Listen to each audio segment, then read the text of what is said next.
What's up, y'all? Sparta here. I want to do a comparison video between the LG V40 and the iPhone XS. Now, I know this is kind of not really the most fair matchup, I guess.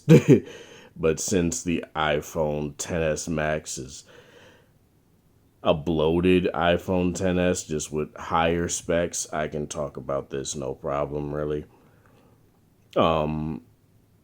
So I'm gonna just run down the specs here. You got triple cameras on here. You got dual 12 and a 16 megapixel camera, which is a telephoto, a wide, and a regular lens.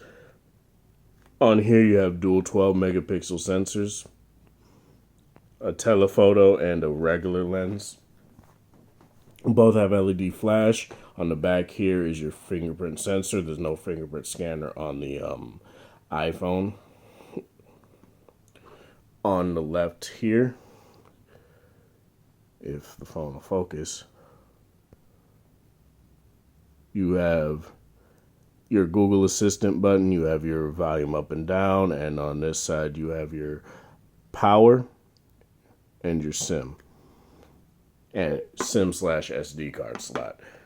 64 gigs of internal storage on the V40, 256 gigs of internal storage on this iPhone here. Both have 8 megapixel front facing cameras, but this also has dual front facing cameras, so it's an 8 and a 5 megapixel.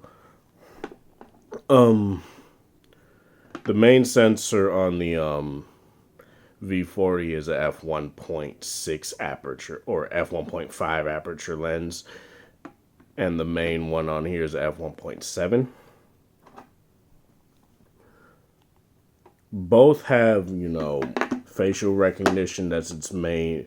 The iPhone, that's its main source of kind of hate that it does that. It's its main source of, unlocking, unless you just want to put in a pin.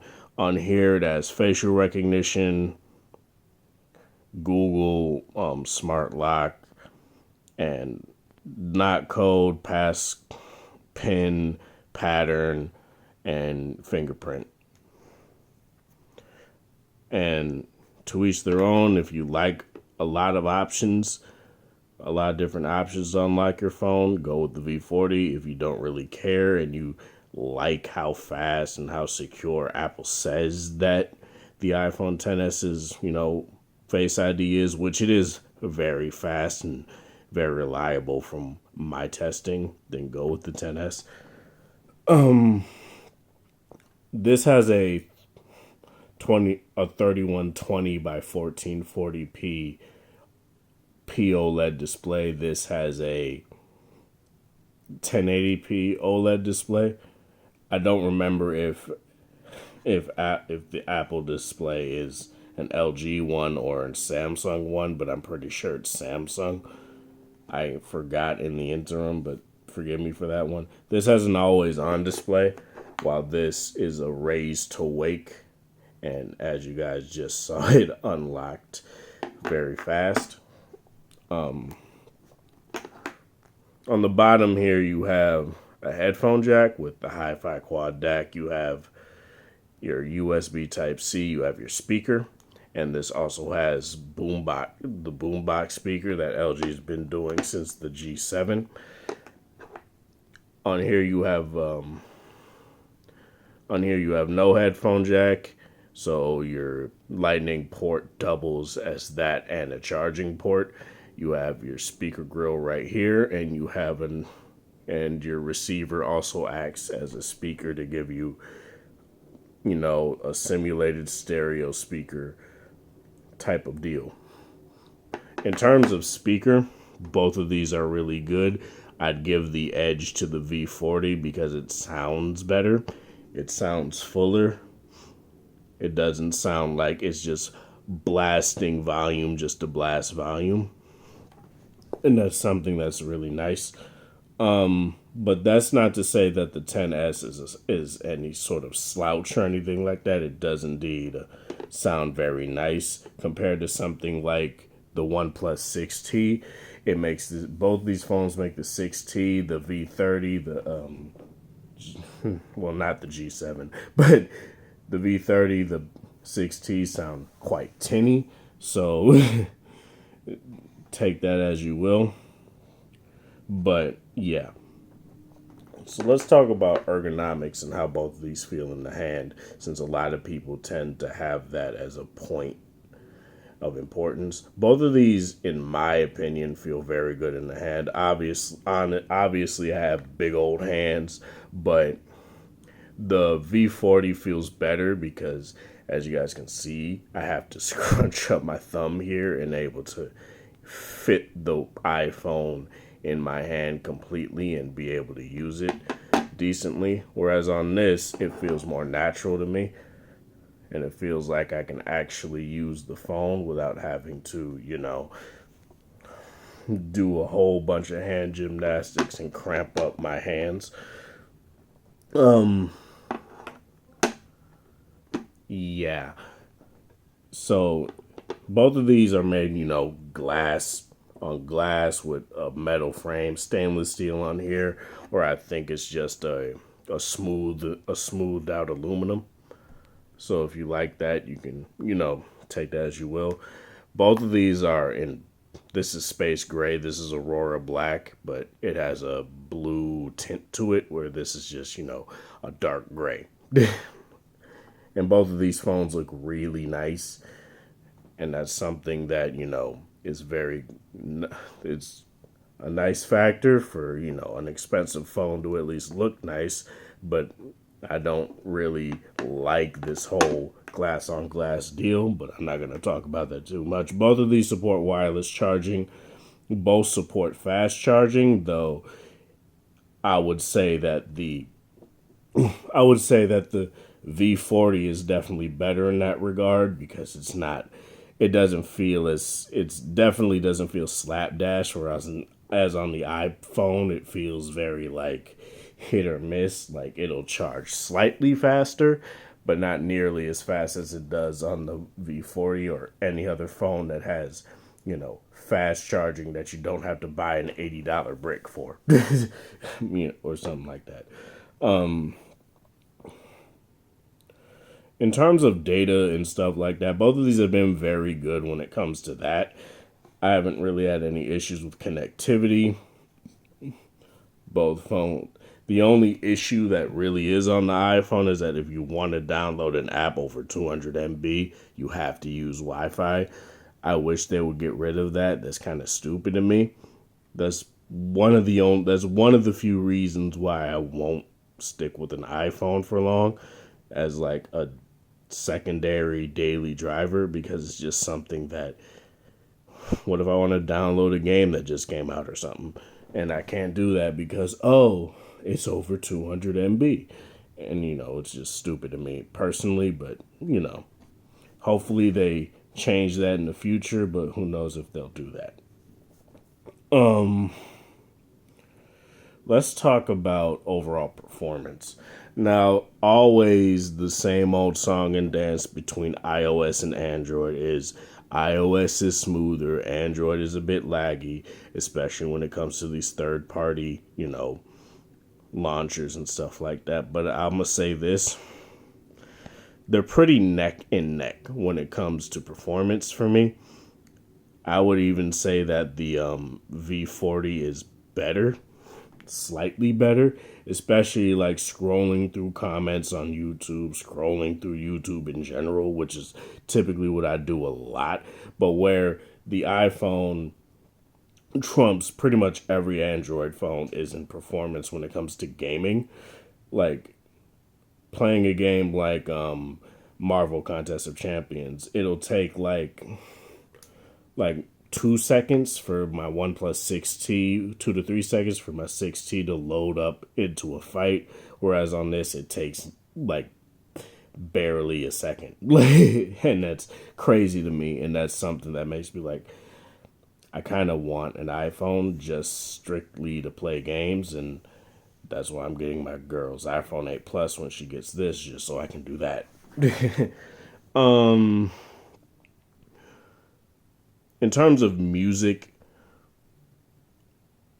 when it comes to LG specifically, LG pretty much trumps every other phone out there.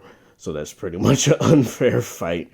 The hi-fi quad DAC and a headphone jack combined is something, as well as being able to switch your audio codec, Bluetooth audio codecs and stuff like that. Whether you want LDAC or aptX HD or any of those, you can do that in your developer options. You could change the bit rate and all that stuff, and you can't really do that on an iPhone. So that's something that I would definitely give the V40 by a huge margin. Not to say that stuff sounds terrible on the iPhone. Bluetooth sounds serviceable, but I wouldn't use it for anything other than listening to podcasts or something, which is typically what I use Bluetooth for anyway, unless I'm really struggling and really want to listen to music. I'll bite the bullet and just do it. But typically what I would do is just carry my earphones on me and use my V40.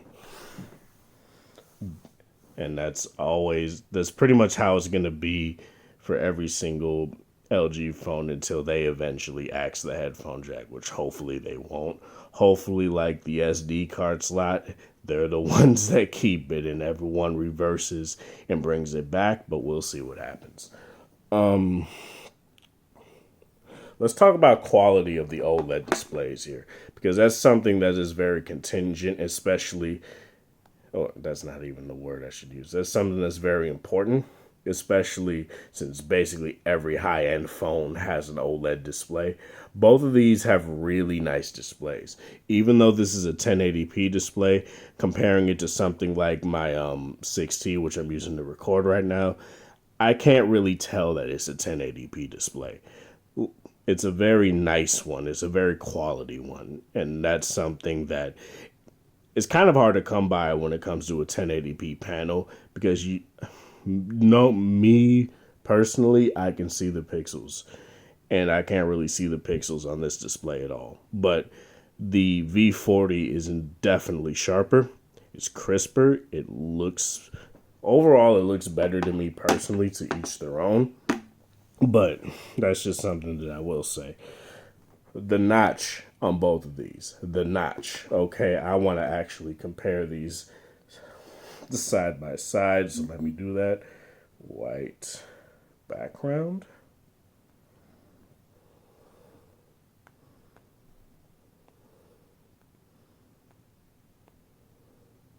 Oh, God.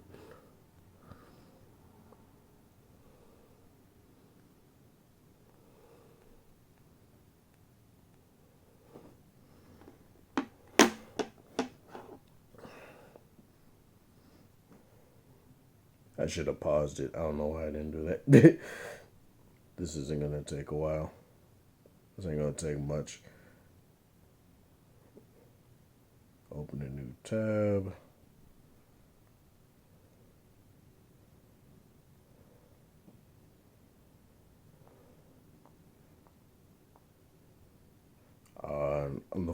On the iPhone version, it doesn't. Okay, there we go. So what I'm gonna do is I'm gonna raise the brightness on both of these here real quick. Oh, it's already bright on there. But as you guys can see, the white points are clearly different. It's a bit more gray on the V40, but that doesn't really bother me personally. You can change the color temperature if you want, the settings. It's more natural. It's a more natural white on the iPhone, and that's something that's actually nice. But it's whatever. As you guys can see, the notch is clearly bigger on the iPhone.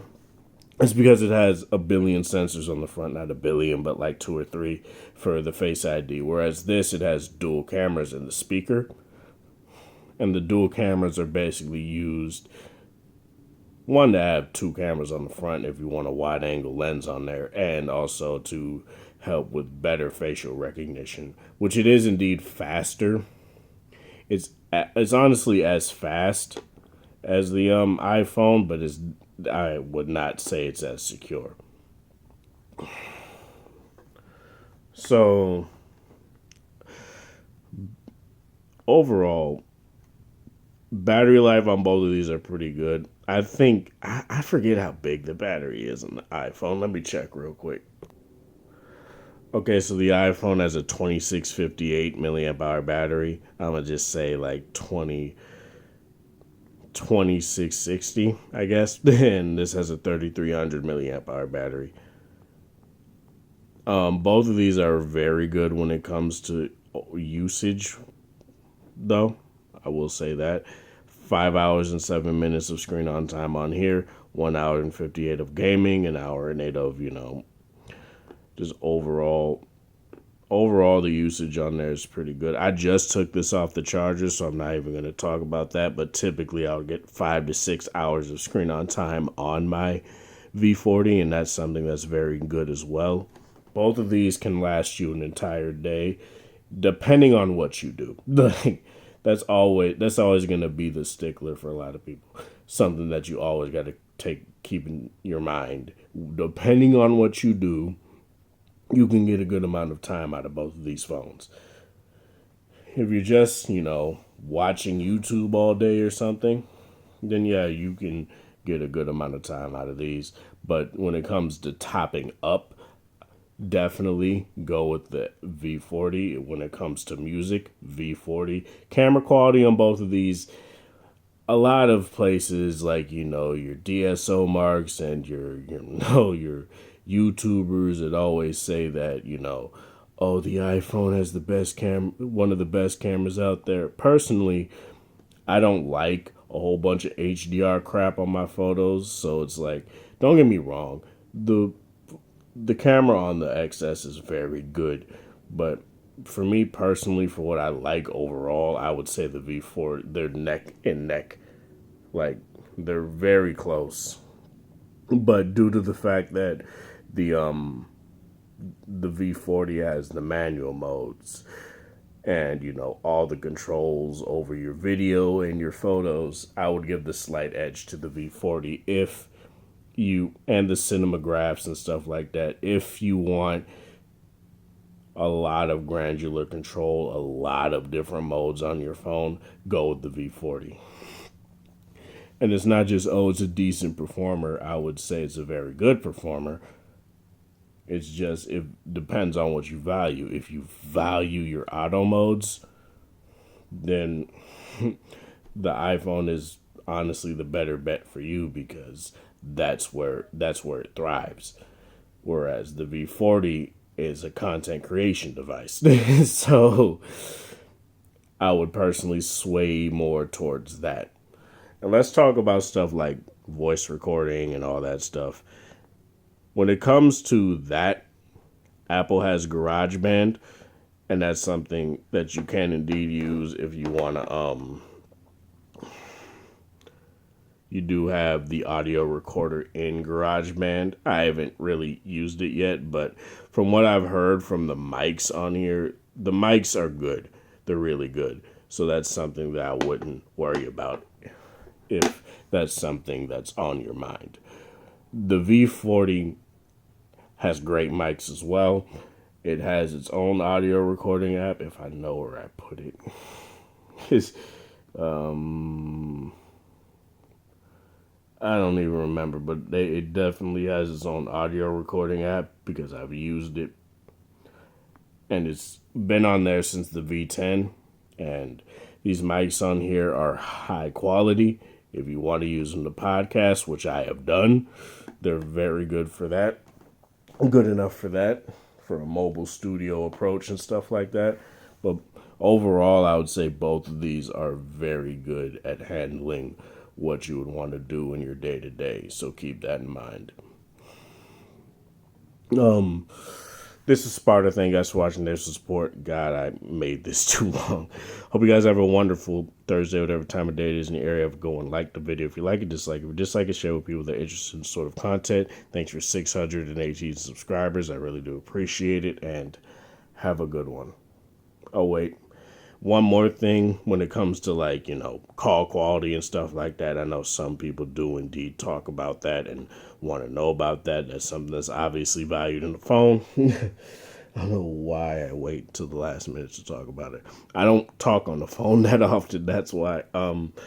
Both of these sound really good. I would give the slight edge to the iPhone because the receiver is a bit wider, but and it's in a better place. It's in the center where the one on the V40 is to the right of the cameras. But other than that, that's it. Haptics on both of these are really good. With the iPhone, you have to get like the Google keyboard and able to get actual haptic feedback. Otherwise, you don't get it. And that's something that I don't like at all. But that's pretty much it as far as that goes, though. As I said, all the stuff I said prior to that, thank you guys for watching. Thanks for the support. Hope you guys have a wonderful Thursday. Have a good one.